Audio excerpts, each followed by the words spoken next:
Hi, this is Cherie with rehashfiber. I've been spinning now for a couple of years, and I've been doing it what I would consider the normal way. I just spin singles, and then I either double ply or chain ply.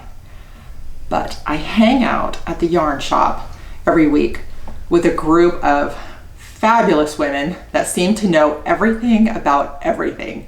And they introduced me, first of all, by talking about spinning different directions and why, and different types of plying. And then they introduced me to this fabulous book, The Spinner's Book of Yarn Designs by Sarah Anderson. It is fantastic. It opens up the spinning world to all kinds of possibilities, all kinds of things to try and to do, and it's just really worthwhile. So I got the idea. I had a ton of alpaca. I had white and light brown. So I went ahead and took some of the light brown and dyed it dark brown so that I would have 3 different colors. Then I spun all the singles, and I'll explain in the tutorial which directions and why. And then I was planning on plying with 3 strands. And I mentioned to my friends at the yarn shop I was going to be doing this, and they gave me the best advice. They said, make a ply ball.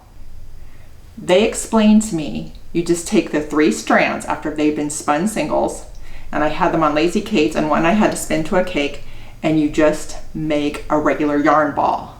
Then it's ready to go for plying, and it cuts out all the tangles. So I had to try it, and it worked out really well. And the only mistake that I made was under spinning it. And I knew when I was done, I just saw that it wasn't right. So these 3, I spun enough. But there's 2 more skeins that I have to respin tighter. So just make sure you spin it tight enough. So next is the tutorial on how to make the ply ball. All right, enjoy. Thank you. What I have here is 3 separate singles of alpaca spun in different directions. 2 of them are S and 1 is Z, so that the finished product will have more energy. Now I would have had to ply the 3 singles, but I learned last week from friends that it's much nicer to make a ply ball and then do the plying from the ball. There is less of a tangled mess when you're plying. So I wanted to show you the ply ball, and it's going pretty good.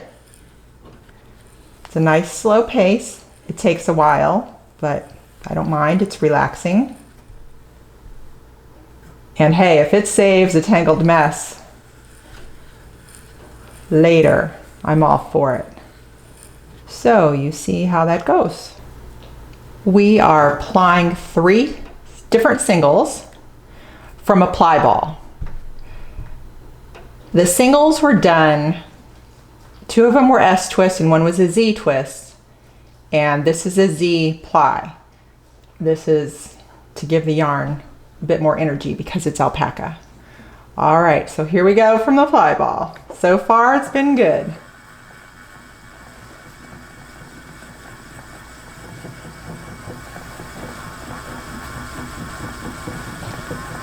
Works like a charm, nothing's getting tangled. In my left hand, I'm just making sure things are straight and not bunched, and trying to watch for the similar twist frequency in there to get it even, or as even as I can get it. And it's going well. So this is plying from the ply ball.